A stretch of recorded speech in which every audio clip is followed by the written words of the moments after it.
हमारे चैनल को सब्सक्राइब करें और बेल आइकन दबाएं। हाय, मैं हूं शिवाजी साटम और आप मुझे एसीपी प्रद्युमन के नाम से जानते हैं। For more episodes of CID, subscribe to live crime and hit the bell icon.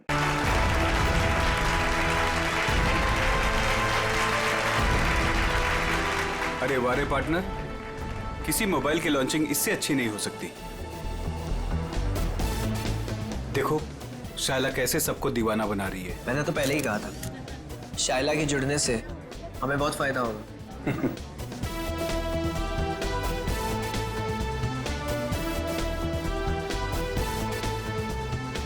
Thank you, thank you, thank you. Global mobile के नए फोन के लॉन्च पर आप सभी का स्वागत है। उम्मीद है आप सभी को बहुत मजा आ रहा होगा और आप मीडिया वालों की बेसब्री को मैं समझ सकता हूँ। आपके सवालों का जवाब देने आ रहे हैं हमारे ग्लोबल मोबाइल के सीईओ मिस्टर करण।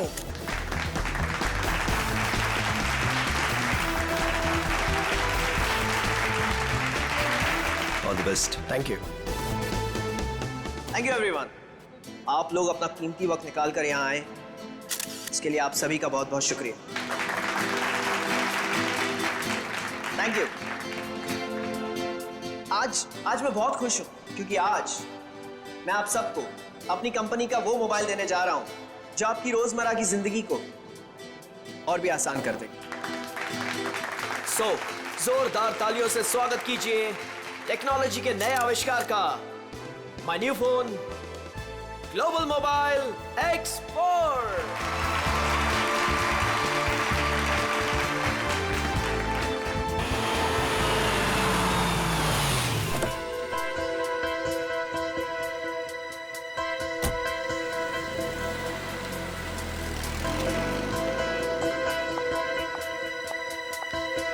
वेलकम मैडम, आइए। फंक्शन कहाँ चल रहा है? हॉल नंबर 1 में। ओके। क्या ये बात सच है कि आपका मोबाइल बाकी मोबाइल की तुलना में बेहतरीन बैटरी लाइफ और परफॉर्मेंस देंगे? अभी जो हमने सॉफ्टवेयर का इस्तेमाल किया है वो बहुत ही एडवांस्ड है और ये हमारे फोन को एक नया करण करण करण करण करण ये कौन है मामा जी? पता नहीं। मैं तुम्हें देखिए कितनी खुश हूँ करण। मैं कितना परेशान हो गई थी। I am so happy to see you. Excuse me, छोड़िए। कौन है आप? क्या बदतमीजी है?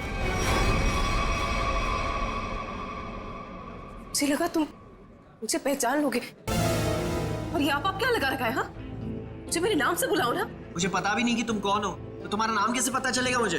तुमने अपना एड्रेस बदल दिया, अपना फोन नंबर बदल दिया, फिर भी मैंने तुम्हें ढूंढ निकाला। 2 साल इंतजार किया है मेरे कारण। 2 साल? Hey, no photographs. नीचे खींचिए। No camera please, please please. अब मैं समझा, तुम्हें जरूर किसी और मोबाइल कंपनी ने भेजा है हमारे इस फंक्शन को खराब करने के लिए, राइट?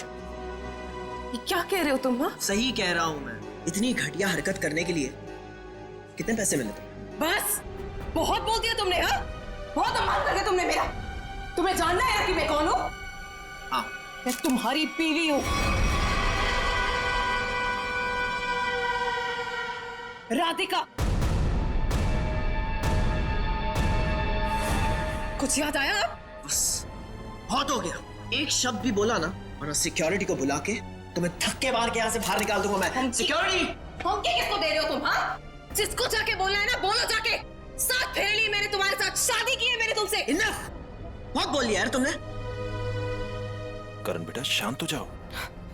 इस रिश्ते के बीच में अब और कोई नहीं आएगा। करण रुको।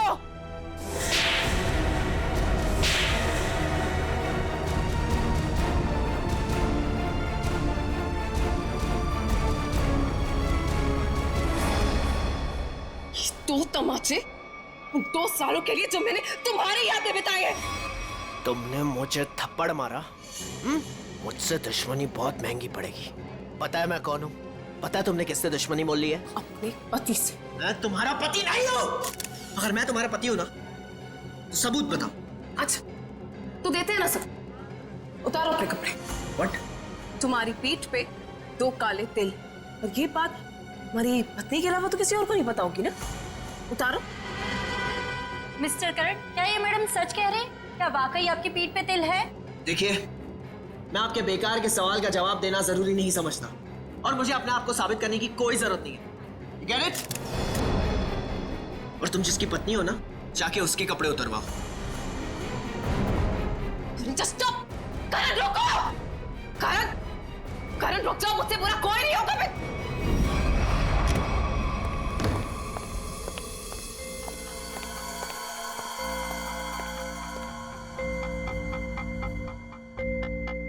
छोड़ूंगा नहीं मैं उस औरत को।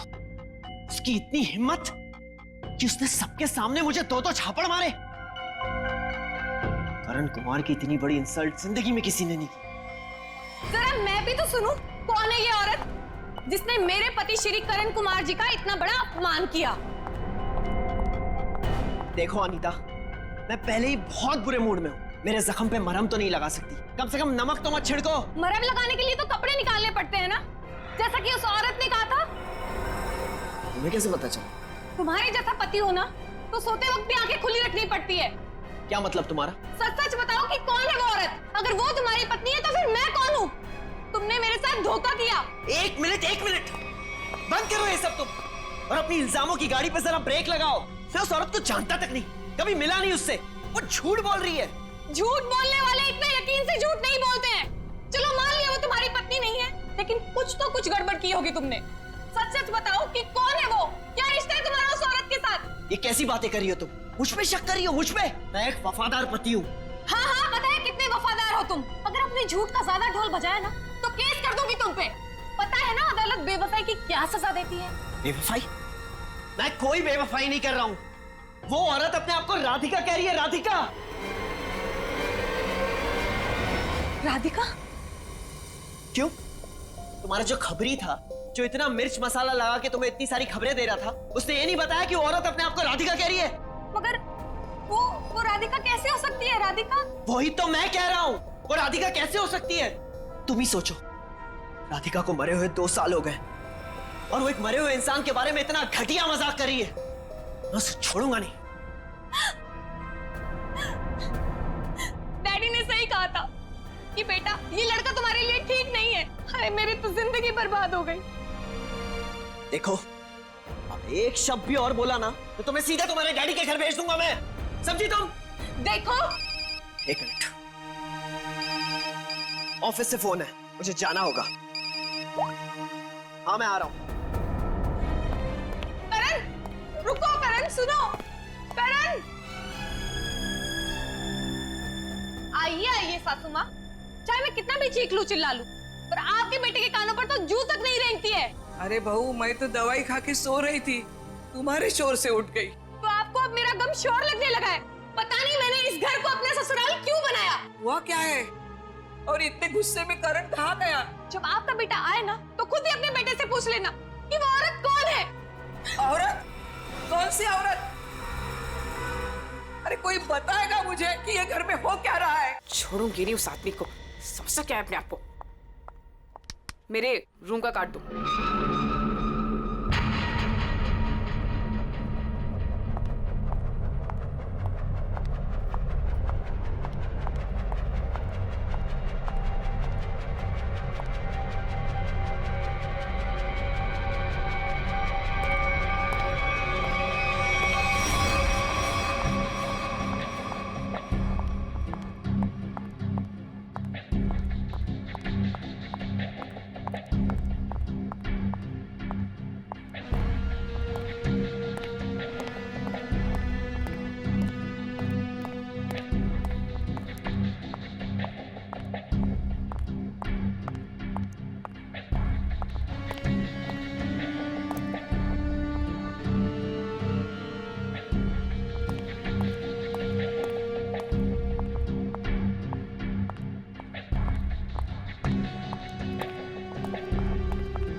तुझे? हाँ?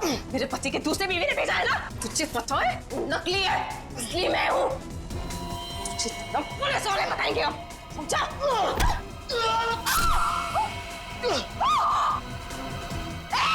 भागता कहाँ है?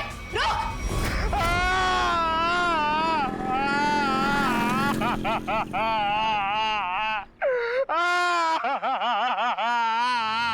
अबे पंकज, ये किस तरीके से रो रहा है? कम से कम रोने का तरीका तो सुरीला होना चाहिए, इतना बेसुरा नहीं। अरे मैं रो रहा हूँ, कोई रियाज नहीं कर रहा हूँ जो मुझे सुर ताल और ये सब सिखा रहे हो। देख, मैंने तुझे पहले ही कहा था मुझे कस के पकड़ना। तेरी लापरवाही की वजह से हम लोग ये गाड़ी से गिरे हैं, समझे? मेरी लापरवाही खुद को बाइक चलाने आती नहीं है, मुझे गिरा दिया, मेरी टांग तोड़ दी और बोल रहे मेरी लापरवाही। कुछ नहीं हुआ तेरे टांग को। उठ जा, चल। सर, मैं आपको बता रहा हूँ, आज का दिन मेरा बहुत खराब जा रहा है, बहुत मनूस दिन है। आप भी मुझे पिकअप करने आ गए। सर, आज का दिन बहुत खराब है सर, आज बहुत बड़ी गड़बड़ होने वाली है। एक खतरनाक केस वेट कर रहा है ब्यूरो में। वाकई मैडम, आपकी हिम्मत की तारीफ करनी होगी। आप उस मुजरिम से बिल्कुल डरी नहीं और डट के सामना किया उसका। सब पुलिस रिकॉर्ड में आपको कुछ भी मिला उसके बारे में? जी नहीं, उसने इससे पहले कोई जुर्म नहीं किया था। और इसीलिए उस तक पहुंचने के लिए हमें आपसे कुछ सवाल करने होंगे। जी पूछिए। आप उसके बारे में कुछ और बता सकती हैं? नहीं सर, मुझे कुछ भी याद नहीं है, बल्कि मैंने वो होटल वालों से भी पूछा था, उन्होंने बोला कि उन्होंने किसी को आते जाते हुए नहीं देखा। अच्छा, आपको किसी पे शक है? एक ही तो इंसान है जिसको मेरी जिंदगी से ज्यादा मेरी मौत प्यारी है। कौन? वही मेरा पति करण। आपका पति?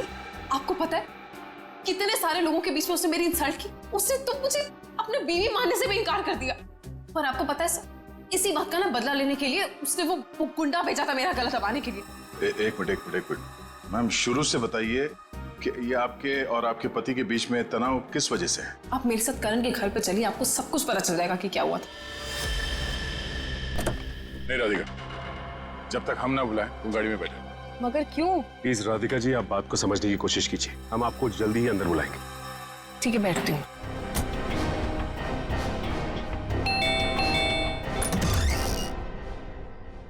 जी, आप लोग? सीआईडी। अंदर आइए प्लीज। आइए बैठिए। ये आप लोग कहीं बाहर जाने वाले हैं क्या? नहीं, हम बस बाहर से आए ही थे, मगर बात क्या है? आपकी तारीफ? जी, ये मेरे मामा है, जतिन मामा, और मैं करण कुमार, इस घर का मालिक। क्या बात है ऑफिसर, आप लोग यहाँ ऐसे? मुझे थोड़ी घबराहट सी हो रही है। घबराने की कोई जरूरत नहीं। देखिए, हम लोग सिर्फ आपकी बीवी से कुछ पूछताछ कर रहे हैं। मेरी बीवी? वो तो ऊपर है। ऊपर है? वो तो नहीं, हम उनसे ऊपर ही चल के मिल लेते हैं, आपकी श्रीमती जी से। आखिर बात क्या है ऑफिसर? अनीता ने आप लोगों को बुलाया? वो भी पता चल जाएगा, आइए। आइए। अनीता, अनीता कहाँ चली गई? बाथरूम में पानी बहने की आवाज आ रही है। श्रेया?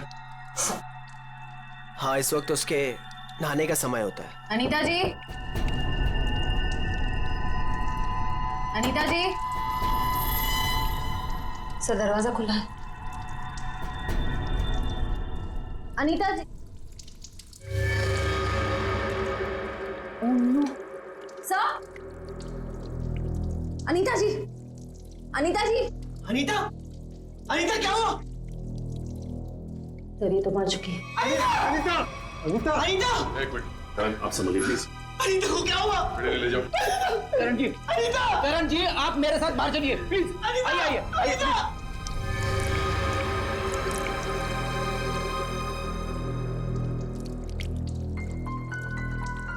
देखो मैं सुराग मिलता है क्या? यस।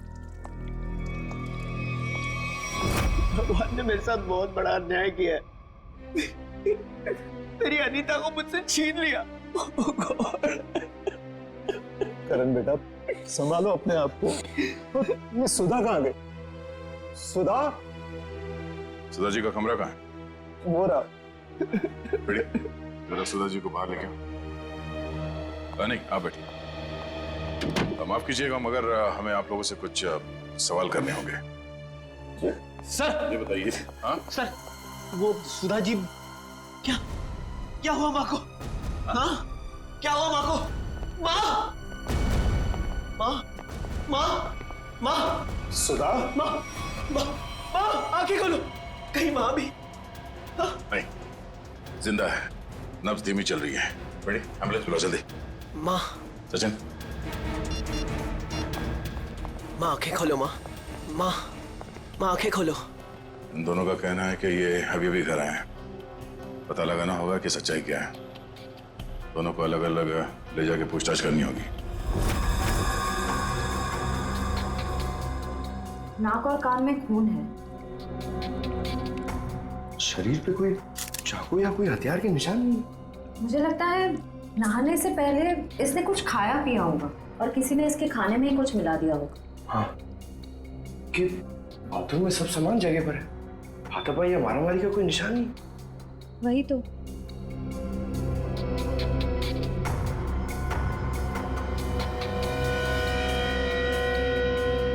श्रेया मैम, अनीता की बॉडी पे कोई टैल्कम पाउडर लगा हुआ है क्या? नहीं तो, इनफैक्ट पूरे बाथरूम में ही कहीं कोई टैल्कम पाउडर नहीं है। तो ये क्या है?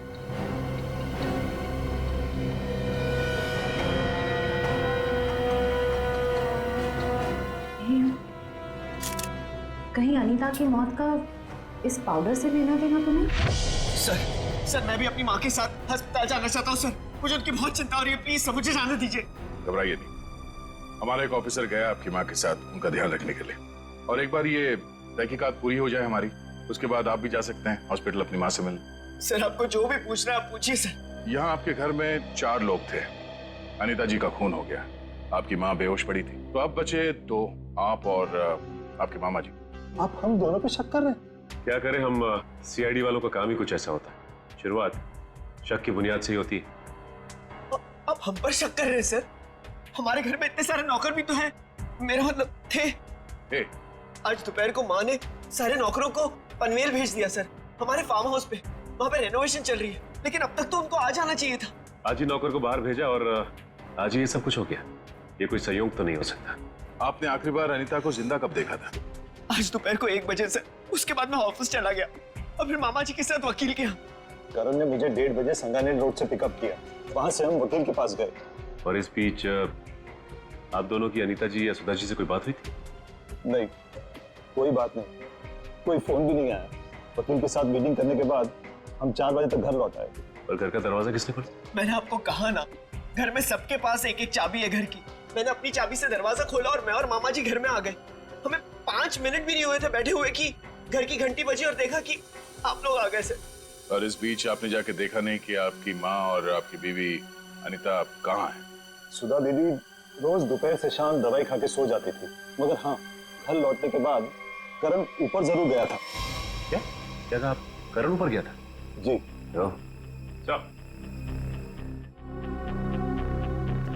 सचिन जी का कहना है कि करण आते ही सबसे पहले ऊपर सीढ़ियों पे गया।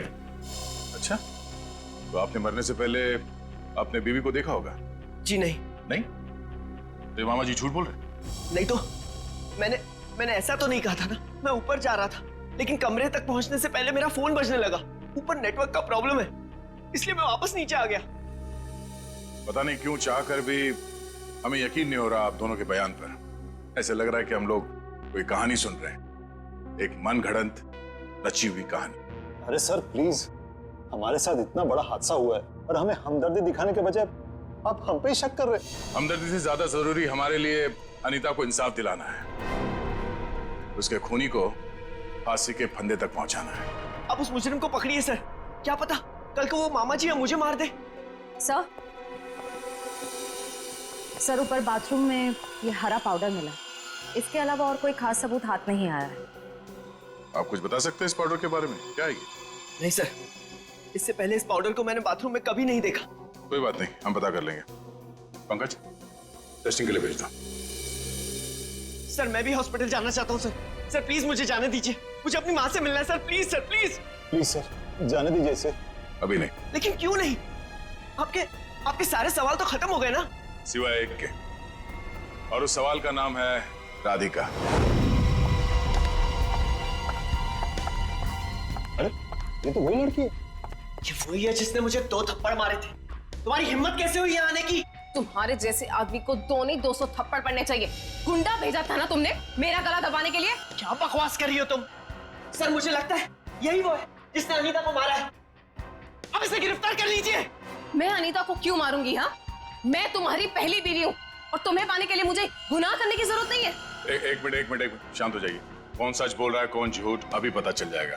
करण, पहले तुम बोलो। ये मेरी बीवी राधिका नहीं है, क्योंकि मेरी बीवी राधिका वो है वहां जो उस तस्वीर में। सर, आज से 2 साल पहले एक हादसे में राधिका गुजर गई। ये भला मेरी पत्नी कैसे हो सकती है? सर ये झूठ बोल रही है, ढोंग कर रही है ये। जब से ये मेरी जिंदगी में आई है ना, सब गलत हो रहा है, सब गलत हो रहा है। मेरी अनीता गुजर गई, मेरी माँ अस्पताल चली गई, और आज पहली बार ऐसा हुआ है कि हमारे घर में सीआईडी आई है। तुम्हारी बीवी अनीता को मैंने नहीं मारा है, और सासू माँ भी मेरी वजह से अस्पताल ले गई है, समझे तुम? क्या? सासू माँ? Sir just look at her, कितना झूठ बोल रही है। एक मिनट करण।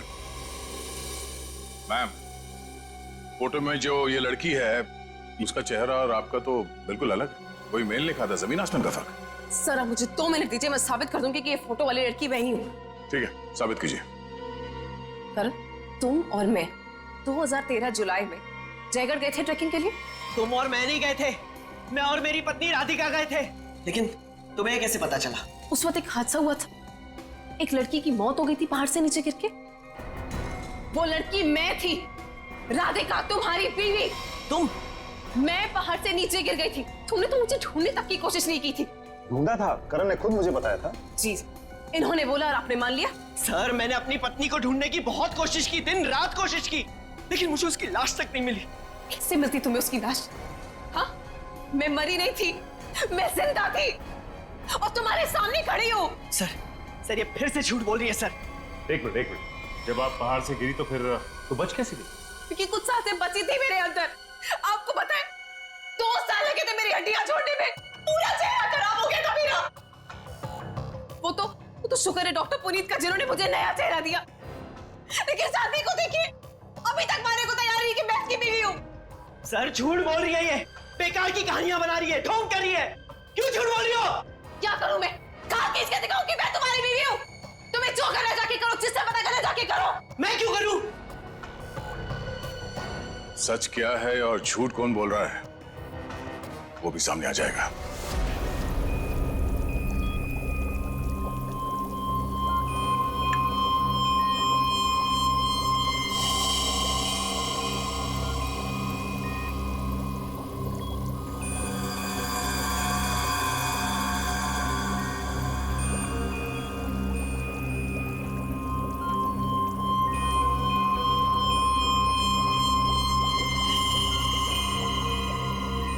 कमाल है, होशियारी और बेवकूफी का ये अजीब सा संयोग। तालू के साहब, आप इतने उलझे क्यों लग रहे? आपको तो खुश होना चाहिए, इस बार हमने जो तगड़ा सबूत दिया है आपको, वो पाउडर। अगर वो पाउडर आप लोग नहीं भेजते ना तो भी मैं अपना काम चला लेता। कैसे बताता हूं। एक हाँ मेरे साथ, ये देखो, ठीक वैसा ही हरा रंग जैसे हरे रंग का पाउडर आप लोगों को मिला।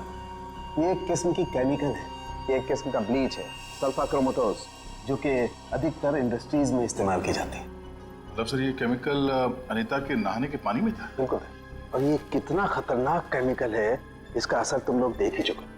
जैसे जैसे ज्यादा मात्रा में इंसान के टच में आता है, इंसान की हालत खराब होती जाती है। उसकी नसें, उसकी ब्लड वेसल्स इतनी फूल जाती हैं कि फट जाती हैं और उसी की वजह से मौत हो जाती है। सर बाथरूम में कोई बकेट तो नहीं थी, यानी वो जहरीला पानी शावर से ही आया होगा ना? लगता तो ऐसे ही है। दोबारा जाके वहां पे वो शावर चेक करना पड़ेगा। डॉक्टर साहब ये बताइए कि करण की माँ सुधा जी, उन्हें भी इसी तरह के केमिकल से बेहोश किया गया था? हाँ दया, था तो केमिकल ही, लेकिन ये केमिकल नहीं था। वो केमिकल था मैथनॉल। आप बता दो। ये देख रहे हो, ये लाल लाल निशान उस मैथनॉल के भेजे थे। ये किस तरह का केमिकल है? ये केमिकल इंसान को पूरी जिंदगी के लिए पैरालाइज कर देता है। मतलब खूनी सुधा जी को मारना नहीं चाहता था, उन्हें हमेशा के लिए अपाहिज बनाना चाहता था। लगता तो ऐसा ही। कोई आपसी दुश्मनी का मामला लगता है सर। एक को मार दिया और एक को जिंदा लाश बना दिया। क्या अनीता जिस पानी से नहा रही थी उसमें जहर था? इसलिए अनीता के मौत के बाद इस बाथरूम के और टंकी के पानी के इस्तेमाल पर रोक लगा दी गई थी। लेकिन हम सब इसी टंकी के पानी से नहाए थे, फिर हमें कुछ क्यों नहीं हुआ? इसका जवाब भी बहुत जल्द मिल जाएगा आपको। सर मुझे तो नौकरों पे शक है। हम तो पनवेल वाले फार्म हाउस पर थे, और हम क्यों मिलाएंगे मेम साहब के नहाने के पानी में सर? और ये पानी हमारे बाथरूम में भी आता है। ठीक है, आप सब लोग यही रहिए। उस जहरीले पानी का असर सिर्फ अनीता पे क्यों हुआ और बाकी किसी पे क्यों नहीं हुआ, वो अभी पता चल जाएगा। पंकज,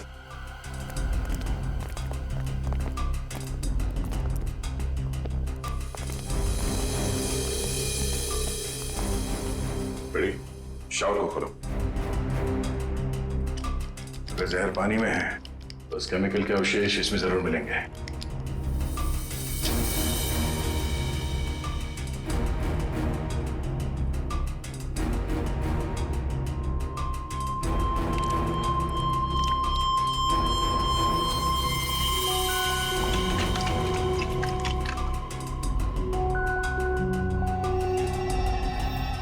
ये देखो, ये क्लोरीन नहीं है, जहर है। पानी की टंकी में ही जहर है, यहाँ पर नहीं डाला गया। चलो ऊपर। जवाब चाहिए ना आपको? चलिए ऊपर।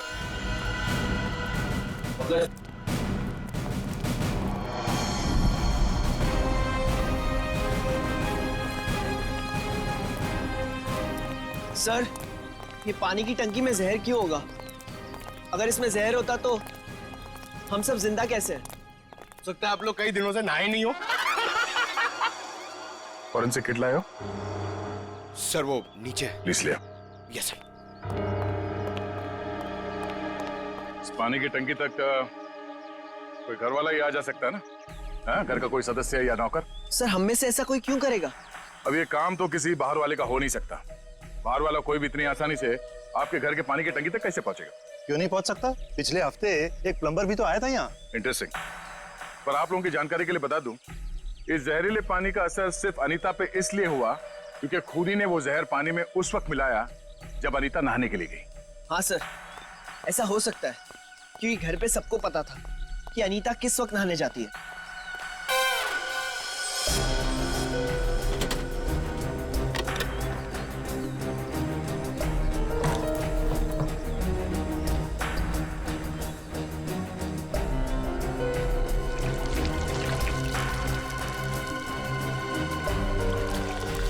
थैली यहाँ कैसे? टेस्ट करो सर।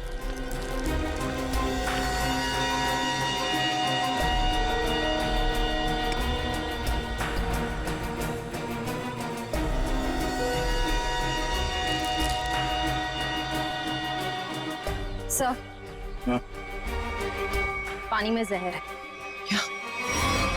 पानी में जहर है?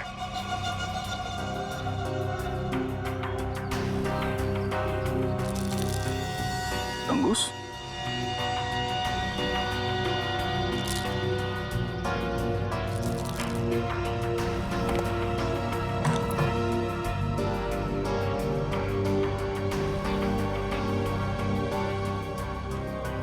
क्या कहा आपने? एक हफ्ते पहले प्लम्बर आया था? जी। लगता है उसी दौरान ये सब हुआ है। किसी ने वो जहर इस प्लास्टिक में डालकर यहाँ पे रख दिया था और उसे तंगूस से बांध के नीचे कनेक्ट किया था। और जैसे ही अनीता बाथरूम में गई नहाने के लिए, उसने तंगूस को खींचा। प्लास्टिक के अंदर जो जहर था वो पानी में घुल गया और अनीता की मौत हो गई। लेकिन सर, घर के किस सदस्य का काम है ये? कैसे पता चलेगा? बेटी, अगर किसी ने तंगूस यहां से खींचा है तो जरूर आसपास किसी न किसी ने तो देखा होगा कुछ। आसपास लोगों से पूछते हैं। क्या आसपास किसी ऐसे आदमी से पूछना होगा जो घंटों एक ही जगह पे बैठा रहता है, जैसे कोई दुकानदार, फेरी वाला, कोई बिल्डिंग का वॉचमैन।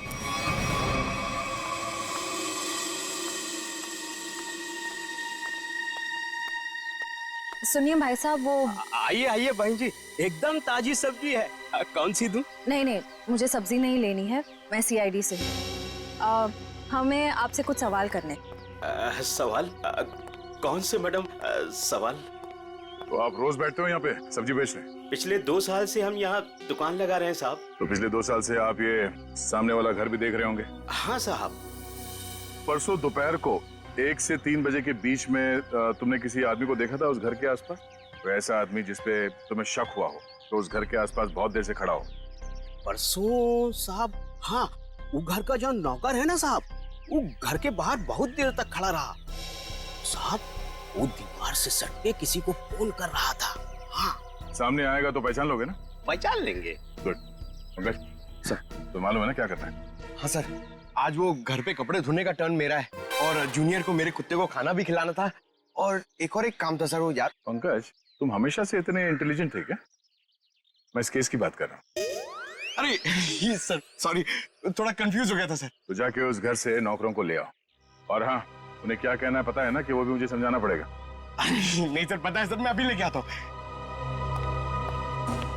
सर, इसे अकेले क्यों भेज दिया? जरूर कुछ ना कुछ गड़बड़ करेगा ये। अच्छा, मोटर बाइक की एक्सीडेंट जैसी गड़बड़? आपको पता चल गया? सीआईडी में हूँ, बाहर की खबर रखने से पहले अंदर क्या हो रहा है ये जानना बहुत जरूरी है। इसमें मेरी गलती नहीं थी, पंकज की थी। रेडी, अभी शिकायत विकायत करना बंद करो। अच्छा पंडित, वो भाजी वाला देख रहे हो? वो वहाँ, हाँ, जिसने आपके पीवी के नहाने के पानी में जहर डाला है, वो उसे पहचानता है क्या? चलो जल्दी इधर आओ। जरा पहचान, कौन है इनमें से? हाँ साहब, यही वो आदमी था साहब। तुम? अरे अरे मुझे क्यों फंसा रहे हो? तुम्हें जरूर कोई धोखा हुआ है। कौनो धोखा नहीं हुआ साहब, नहीं साहब, मैं सही कह रहा हूँ साहब। इधर सब मैं सच कह रहा हूँ साहब। देख प्रीतम, हम जानते हैं कि तूने खुद ये सब नहीं किया, मगर तूने किसी के कहने पे जरूर किया है। अगर तुम हमारे साथ कोऑपरेट नहीं करोगे तो शायद फंस जाओगे, है ना? बोल। बबलू, बबलू प्लम्बर साहब, उसने 20,000 रुपए दिए थे। मैंने तो साहब तार खींच के केमिकल मिलाया था साहब, अनीता मैडम के नहाने के टाइम पर साहब, और कुछ नहीं साहब। जिस थाली में खाया उसी में छेद किया। 20,000 रुपए के लिए ईमान बेच दिया तुमने। गलती हो गई साहब, गलती हो गई साहब। मुझे सजा कानून देगा। अब ये बता, वो प्लम्बर बबलू कहाँ मिलेगा?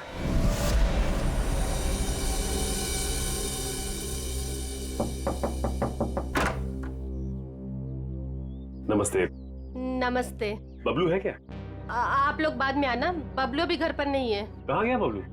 काम पे गए हैं। आप अपना नंबर दे दीजिए, वो आएंगे तो मैं उन्हें दे दूंगी। नंबर? जी, गर्मी बहुत है, एक गिलास पानी मिल सकता है? अभी लाई। जी।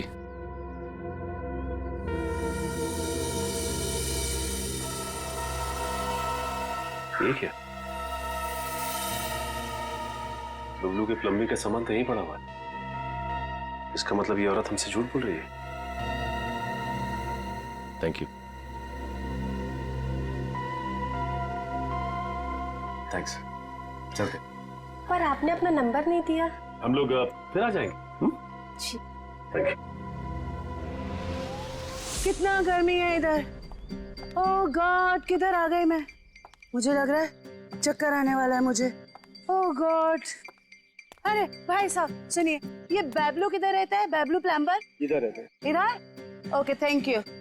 बैबलू, बैबलू बाहर आ जाओ। देखो बाहर आ जाओ, वरना मुझे पुलिस को बताना पड़ेगा कि तुमने मेरा बेल्जियम का पाइप और जापान का नल का चोरी किया है। बैबलू, बैबलू। आप कौन हो मेम साहब, और इस तरह से शोर क्यों मचा रहे हो? अरे कैसे शोर नहीं मचाएगा? मेरे घर में बबलू ने डाका डाला है, डाका रॉबरी किया है। 1.5 लाख का पाइप चोरी किया है मेरा इटालियन मार्बल वाला बाथरूम से, एंड 2 लाख का जापान का नल का चोरी किया है। 2 लाख का नल का? इन अमीरों के पास कितने फालतू पैसे होते उड़ाने के लिए। देखो मेरा टाइम वेस्ट नहीं करो। बबलू, लास्ट वार्निंग दे रही हूँ तुम्हें, मैं पुलिस को फोन कर रही हूँ। बबलू। मैडम, आपको जरूर कोई गलतफहमी हुई है। मैंने जापान का नलका देखा ही नहीं, तो उसे चुराऊंगा कैसे? अब तो जापान के नलके की छोड़ और जेल के नलके की सोच। सीआईडी वालों ने मेरे साथ धोखा किया, मुझ पे झूठा इल्जाम लगाया। क्या करे, कभी कभी चूहों को बिल से निकालने के लिए सीआईडी को ऐसी चालबाजियां करनी पड़ती, समझा? अब बोल, अनीता को जहर क्यों दिया? जहर? पाउडर में जहर था। मुझे वाकई नहीं पता था। तुझे क्या लगा पानी के कीड़े मारने की दवा है वो? हाँ? पता नहीं साहब, मैंने इतना सोचा ही नहीं था। 50,000 रुपए मिल रहे थे, मैंने बिना दिमाग लगाए चुपचाप काम कर दिया। किसने दिए 50,000 रुपए तुझे? मुझे नहीं पता, एक फोन आया था होटल से। कौन से होटल से फोन आया था? Excuse me ma'am. Good afternoon sir. Good afternoon ma'am. हमारे होटल में आपका बहुत बहुत स्वागत है। अरे वाह, इतने प्यार से हमारा स्वागत किया। जनरली सीआईडी को देख के तो लोग मायूस हो जाते हैं। सीआईडी? क्या बात है सर? इसे पहचानती हैं आप? नहीं पहचानती। क्या बात है? मतलब आपने कभी देखा ही नहीं है? याद तो नहीं आ रहा है। ठीक है, हम आपको याद दिला देते हैं। बबलू नाम है इसका। पिछले हफ्ते यहाँ इस होटल से एक पैकेट लेने आया था आप ही के होटल में किसी गेस्ट से। कौन सा गेस्ट था सर? अगर ये सब कुछ हमें पता होता तो यहाँ क्यों आते? एक्चुअली यहाँ हर रोज बहुत गेस्ट आते हैं और पिछले हफ्ते यहाँ कौन कौन रुका था ये कैसे याद रहेगा? हाँ, ये बात तो है। पर आपके पास कोई रजिस्टर, कोई रिकॉर्ड्स के लिए आपके मेहमानों के या जो लोग उनसे मिलने आते हैं रखते होंगे ना? तो आप जरा उसमें चेक कीजिए और बताइए ये बबलू किससे मिलने आया था। हाँ सर, मैं चेक कर लेती हूँ। प्लीज।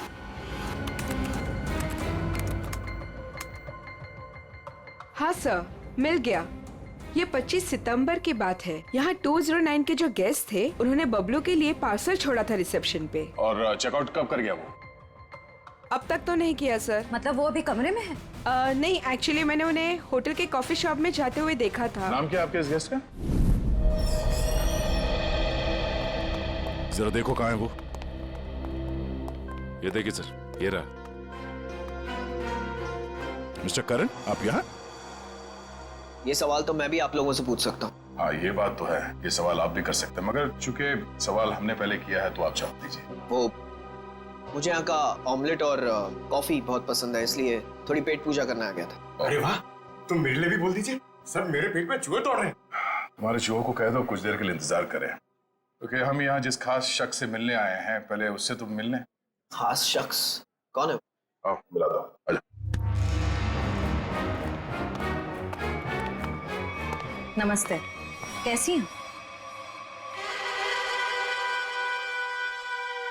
आप लोग यहाँ? हाँ हाँ, नमस्ते इनसे भी कहिए, करण जी है। सर, आप क्यों मुझे फंसा रहे हैं? मैं बस यहाँ सेटलमेंट करने आया था। अभी तो आप कह रहे थे कि आप ऑमलेट खाने आए थे। ऑमलेट तो बस एक बहाना था। सबसे पहले ये मेरी पत्नी राधिका है ही नहीं, तो मैं चाहता था कि कुछ पैसे देकर मामले को यहीं रफा दफा कर दूं, बस। वैसे आपकी जानकारी के लिए बता दूं कि पिछले कुछ दिनों में आपकी जिंदगी में जो कुछ भी हो रहा है वो इन्हीं की मेहरबानी है। सब मेरी जिस जयगढ़ इलाके में आपकी राधिका का एक्सीडेंट हुआ था, वहाँ के सभी प्लास्टिक सर्जन से बात हो गई है हमारी। क्या सच कह रही? यही तुम्हारी असली बीवी है? I can't believe it। यकीन हुआ तुम्हें कि मैं ही राधिका? यकीन तो हमें भी हो गया कि अनीता का खून, हमारे पास मदद के लिए आने का वो ड्रामा और सुधा जी के ऊपर हमला, ये सब तुम्हारी दिमाग की उपज है। सर, मैंने ये सब नहीं किया सर। आपको कोई गलतफहमी होगी सर। वैसे हम अपनी गलतफहमी दूर करने के लिए हम लोग यहाँ पे आए हैं। राधिका, क्या हुआ? राधिका, राधिका, राधिका, सही, राधिका। ओह नो, क्या पानी में जहर डाल दिया? वो बेटा किसने दिया? सर, वो उधर गया। एम्बुलेंस को फोन करो। राधिका, राधिका। Hello, ambulance.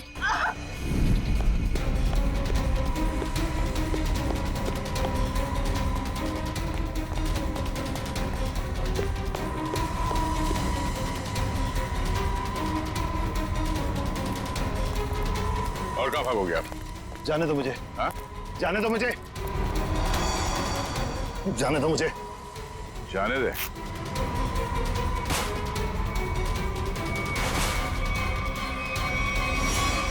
अम्मा जी, आप?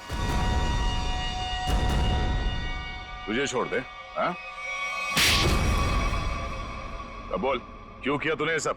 2 साल पहले मैंने करण को राजी किया था कि वो राधिका को पहाड़ से धक्का दे दे। बुद्धि भ्रष्ट हो गई थी मेरी, दिमाग खराब हो गया था जो मैंने आपकी बात सुन ली। आगे बताओ, सुधा जी के इस हालत के जिम्मेदार तुम ही हो ना? सुधा के खाने में मैंने ही गड़बड़ की थी। और राधिका जब पहाड़ से नीचे गिरने के बाद भी नहीं मरी तो तुमने इसके दिमाग में जहर घोला। हाँ, राधिका को मोहरा बना के करण और सुधा के खिलाफ इस्तेमाल किया मैंने, और राधिका के नाम से ही बबलू के हाथों अनीता की पानी की टंकी में जहर मिलवाया था मैंने। अब ये भी बता दो कि ये सब नेक काम तुमने किस लिए किए? बदला लेना चाहता था मैं। किससे? अपनी चचेरी बहन सुधा से। 1000 लालची आदमी मरे होंगे तब जाके सुधा का जन्म हुआ होगा। शुरू से ही उसकी नजर मेरे पैसों पर थी। मेरे भोले भाले माँ बाप को बेवकूफ बनाकर उसने हमारी पूरी जायदाद पर कब्जा कर लिया था। एक एक पैसे के लिए मोहताज बना दिया था उसने मुझे। सिर्फ इतना ही नहीं, मेरे बच्चे को भी अस्पताल में मार दिया था उसने ताकि सब कुछ करण का ही बना रहे। माना कि सुधा ने बहुत गलत किया तुम्हारे साथ, मगर उसके लिए तुमने जो रास्ता चुना है वो भी सही नहीं है। बदले की भावना ने मेरे जमीर को अंधा बना दिया था। मेरा तो सिर्फ एक ही मकसद था, इस परिवार का नामो निशान मिटा देना। मामा जी, मैं कभी सपने में भी नहीं सोच सकता था कि आपके दिल में इतना जहर होगा। जब दिल में जहर भरा होता है तो उसका अंजाम भी जहरीला ही होता है। सुधा ने जो किया उसकी सजा तो तुमने उसे दे दी। अब करण और तुम्हारा इंसाफ अदालत करेगी। For more updates, subscribe to our channel, click the show links and enjoy watching the videos.